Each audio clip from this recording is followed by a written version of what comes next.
Mereka itu banu ahya, sampai yang pendek saja, bahkan mereka itu bergila hati terhadap orang yang masih tinggal di belakang yang menyusul mereka. Inilah golongan syahid yang mati syahid di medan perang. Sabda sallallahu alaihi wasallam, Nabi sallallahu alaihi wasallam, bagi seorang yang mati syahid di sisi Allah itu ada 7 perkara. Ini kelebihan orang yang mati syahid. Tapi sebelum itu tuan-tuan, kita kena faham dulu. Mati syahid dia terbahagi kepada 2. Ada ulama kata 3, tapi saya nak mudah dapat faham 2 saja. Syahid itu terbahagi kepada 2, iaitu yang pertama syahid di dunia akhirat. Yang kedua syahid di dunia sahaja. Yang syahid di dunia akhirat apa dia? Syahid yang mati di dalam perang, berjihad fi sabilillah. Yang ini tak wajib dan tak boleh kita mandikan dia dan kafankan dia. Kita kena biarkan sebagaimana dia mati. Kalau kata di dalam perang tadi, baju untuk mulia berdarah dengan darah-darah itu, dan kita kebumikan, tak boleh dimandikan kerana dia mati dalam keadaan mati syahid dunia akhirat. Di dunia dia dapat pahala syahid, akhirat pun nanti Allah angkat dia sebagai syahid yang terlepas daripada segala azab kubur dan terlepas daripada perhitungan di hari yaumul mizan. Ini kelebihan mati syahid, berjuang fi sabilillah. Contoh macam Ja'far bin Abi Thalib, tangan diputus, itu semua mati syahid syuhada. Sekarang roh mereka di mana? Di bawah arasy, payungan arasy Allah, mereka berterbangan. Mereka menjadi burung-burung yang berterbangan. Itulah syuhada. Kelebihan syuhada ini bukan hidup dekat taman-taman, bahkan dikurniakan ke tempat-tempat sarang-sarang yang sangat cantik. Ini kelebihan orang yang mati syahid di medan peperangan. Dan mereka ini tidak akan dihitung amalannya, dosa-dosanya dihapuskan, kecuali satu je, hutang.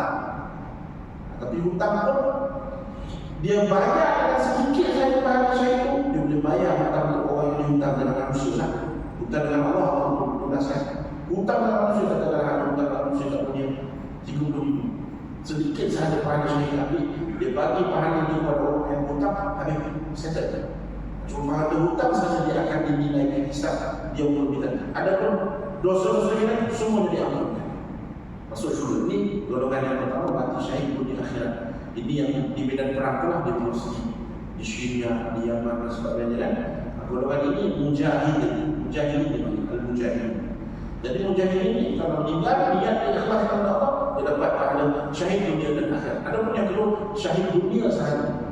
Syahid dunia ni, inilah yang disebutkan husnul khatimah, orang yang sakit turun, orang yang terbanting atas kenderaan. Nanti kata-kata ini syahid dunia ni yang lemas.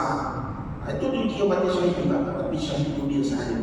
Syahid dunia macam mana? Contoh orang yang lemas, disebut nanti ada dadanya.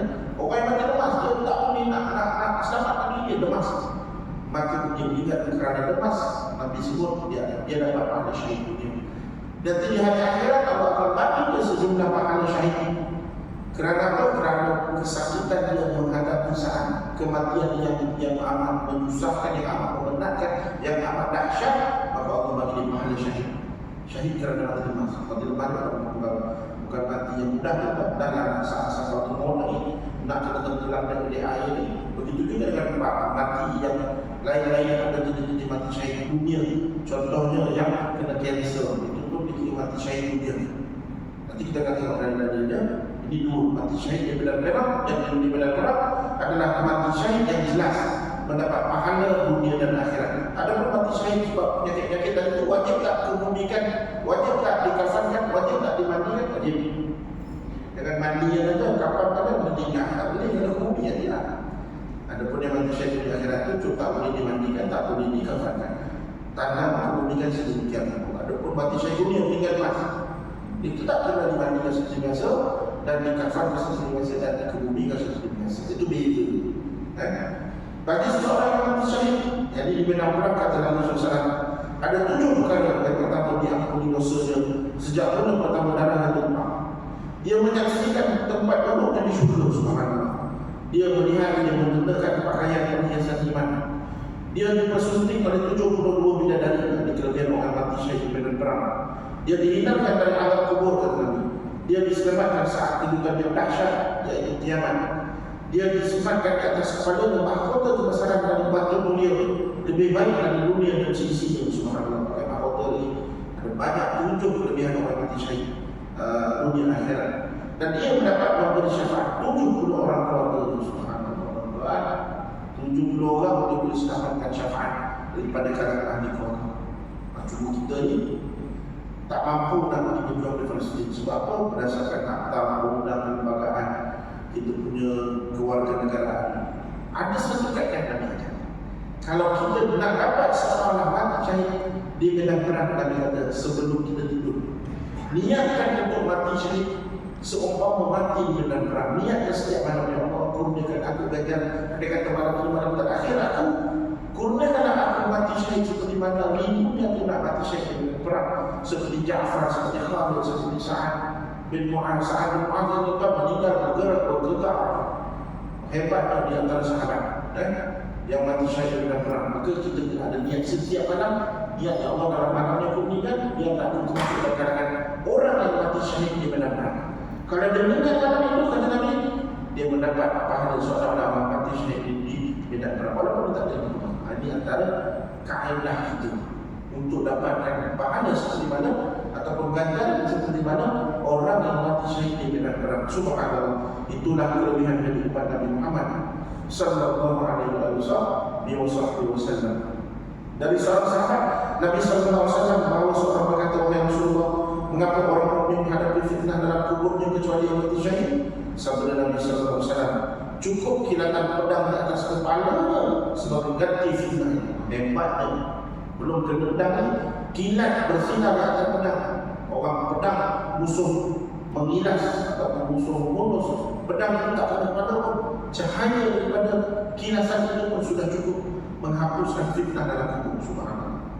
Kesenang apa tak halaman kalau dulu pedang zaman sekarang dulu kita berani tak gelak dulu, bisa saja gelak dulu, tak berani. Budak tak bersikap lalu nak kita boleh gelak itu budak bersikap. Takut kerana kami budak tu padahal dulu sejak pun ni takut kerana budak. Apa tak ada dulu yang maju. Subhanallah. Semua orang yang terpilih untuk mati syahid. Syekh Al-Albani rahimahullah ta'ala berkata perlu diperhatikan. Kesyahidan ini diberikan kepada siapa yang mengharapkan secara tulus ikhlas di hatinya, sekalipun dia tidak mendapat kesempatan mati syahid di medan perang. Selesai sabda Rasulullah SAW. Ini dalilnya. Siapa yang meminta kesyahidan kepada Allah secara sungguh-sungguh, maka Allah mengangkatnya ke derajat para syuhada sekalipun ia mati di atas tempat tidurnya. Ini dalil yang saya sebutkan tadi daripada hadis yang diriwayatkan oleh Imam At-Tabrani dalam tajuk Al-Khabir. Hadis ini hadis sahih.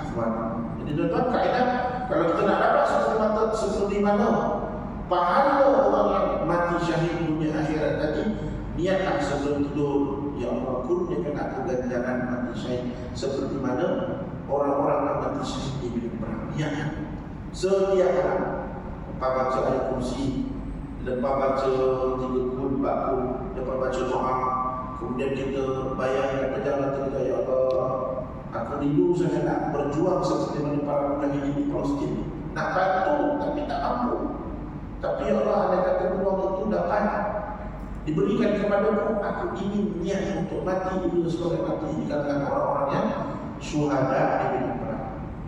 Mati yang itu, maka dia dapat seorang mati ke derajat para syuhada.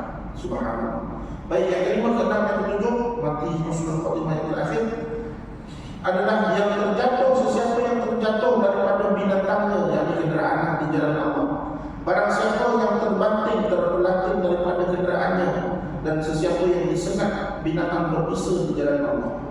Dari Uqbah bin Amir radhiyallahu ta'ala anhu, dia berkata, Rasulullah sallallahu alaihi wasallam bersabda, barang siapa yang terjatuh dari binatangnya, dalam arti kata sekarang ini kenderaannya, maka ia mati syahid. Dia dapat pahala syahid. Tapi syahid dunia, hadis diriwayatkan oleh Abu Dawud dan Al-Hakim. Yang itu yang keenam, yang itu yang kelima, yang keenam dari Abu Madi Al-Ash'ari radhiyallahu ta'ala anhu, dia berkata, Rasulullah SAW bersabda, siapa yang memutuskan yakni berjuang di jalan Allah kemudian dia mati, atau terbunuh, atau terlempar dari kuda, atau unta, atau disengat binatang berbisa, atau mati di atas tempat tidurnya dengan cara mati manapun yang dikehendaki oleh Allah, maka ia mati syahid dan baginya syurga. Ini hadis yang sebab yang ke-6 di mana kalau orang itu berjuang di jalan Allah, ulama tafsirkan ini bukan berjuang di jalan Allah semata-mata di medan perang. Kalau kita berjuang di jalan Allah adalah kita mencari rezeki keluar, pergi cari rezeki kerja, apa pun pekerjaan kita. Dalam pekerjaan kita, dalam perjalanan kita nak mencari rezeki yang halal. Dalam perjalanan kita ni bekerja kerana nak berjuang fi sabilillah, mencari rezeki yang halal dan kerja itu pula diridai oleh Allah. Tiba-tiba kita ni terpelanting daripada atas kendaraan motor, motor accident, terpelanting, terjatuh, meninggal, syahid dapat syahid, pahala syahid dulu sajalah. Dan katakanlah dalam perjalanan tadi dah sampai dah tempat kerja, tiba-tiba tuan tanah datang disengat dia, meninggal kena sengat tuan tanah, ataupun kena sengat dengan binatang berbisa, ular, batuk dan sebagainya, mati itu dikira mati syahid dan baginya syurga. Subhanallah. Ini orang yang mati di jalan Allah dia bukan sekadar yang berjihad di medan perang. Kalau niat dia ikhlas kerana nak membesarkan anak, menafkahi anak-anak, cari rezeki yang halal bukan kerana dia nak buat maksiat, kalau dia mati di niat kerana Allah, dapat syurga. Subhanallah. Dikira mati syahid. Imam Al-Banawi dalam Fathul Qadir berkata dan sabda Nabi SAW, siapa yang terjatuh dari binatangnya di jalan Allah lalu mati, maka dia mati syahid. Ini contohnya keberadaan tadi kan, dalam hadis, dalam bentuk turun hadis yang berbeza. Yang ini termasuk para syahid pertempuran jika jatuhnya kerana sebab perang. Kerana Imam Al-Bukhari memberi judul Bab Fadl Man Syuri'a fi Sabilillah famata fahuwa minhum. Bab keutamaan yang disampaikan Imam Bukhari masukkan ke satu bab dalam kitabnya. Bab keutamaan siapa yang terbanting di jalan Allah lalu mati, maka ia termasuk dari mereka. Ini contoh dari para berjuang. Kerana hadis ini tidak memenuhi syaratnya, maka ia mengisyaratkan dalam judulnya dalam bab apa yang diriwayatkan oleh Abu Dawud, Al-Hakim, At-Tabrani dan Abu Malik Al-Asy'ari secara marfu' sampai ke dalam ini. Ia juga dikira sebagai kalau bukan yang dalam perang, dikira sebagai jalan Allah juga. Maka Imam Bukhari menyebut ia juga termasuk fi sabilillah, meninggal dapat mati, pahala mati syahid. Kata Asy-Syarah sebagaimana dalam kamus dan buku lain yang berarti terlempar ke tanah dan nama penyakit yang terkenal. Ada berkata Asy-Syarah tadi dalam hadis tadi pun ia bukan sahaja dia tercampak daripada kenderaan, bahkan dia juga sejenis penyakit iaitu epilepsi. Yang dimaksud oleh hadis adalah jatuh dari binatang tunggangan atau perang melawan orang kafir. Lantaran sebab apa pun boleh jadi dilemparkan tunggangannya ataupun disebabkan penyakit tersebut akibat perang, seakan perang membuatkan dia lebih sakit. Ini contoh yang ke-5, ke-6 dan ke-7. Ada pun yang terakhir tentang insyaAllah ke-8, siapa yang meminta kesyahidan kepada Allah dengan sungguh-sungguh dan mati dalam keadaan itu, maka dia akan dapat pahala syahid. Ini hadis yang lain tapi turut yang berbeza. Sabda Nabi sallallahu alaihi wasallam, barang siapa yang meminta kesyahidan kepada Allah secara sungguh-sungguh, maka Allah mengangkatnya ke derajat para syuhada sekalipun dia mati di atas tempat tidurnya. Dan sabda Rasulullah SAW, siapa yang meminta kepada Allah agar terbunuh di jalannya secara tulus dari lubuk hatinya, maka Allah akan memberinya pahala syahid sekalipun ia mati di atas tempat tidurnya. Ini turun hadis yang berbeza. Adapun ini hadis yang diberikan oleh Imam Tirmidzi dan Ahmad, dan hadis ini dalam kitab Sahih Jami' bukan sebagai hadis yang sahih pun juga. Kalau niat saja waktu malam sebelum tidur kita tak boleh berdoa. Alam kita tidur dia Allah nak sangat mati dalam syahid, mati syahid dalam malam sangat mati. Setiap malam ada niat satu beragam satu. Saat tiba-tiba malam yang esok dia meninggal, maka dia dapat pahala syahid seumpama mati syahid di medan perang. Subhanallah. Ke-9 dan ke-10 mati kerana mabuk laut dan tergenang. Ini hadis juga dapat pahala syahid. Syahid dunia dari Ummu Haram radhiyallahu ta'ala anha, ia berkata Rasulullah sallallahu alaihi wasallam bersabda, bagi orang yang mati kerana mabuk laut adalah pahala 1 syahid, dan bagi yang tergelam pula adalah pahala 2 syahid. Ini hadis yang diriwayatkan oleh Abu Dawud dan hadis ini sahih. Hadis juga diriwayatkan oleh Ibnu Qayyim dalam kitab Sahih Al-Jami'. Dan Ummu Haram radhiyallahu ta'ala anha, ia berkata Rasulullah SAW bersabda, orang yang mati kerana mabuk laut yang muntah-muntah mendapat kata Syekh di turun hadis yang berbeda. Ada pun kesimpulannya, kalau orang yang mampu laut dia tak biasa sampai mancing, nak ikut mancing dia atau mana? Sampai-sampai tengah laut tu ombak kayak macam atas darat kita kan, dah duduk atau ombak tu berpusing-pusing, dia tak biasa. Rupanya dia ada vertigo. Ada orang yang vertigo baik. Orang yang ada vertigo dia tak boleh, kalau berombak-ombak dia mula rasa kuat-kuat, tak boleh penyakit.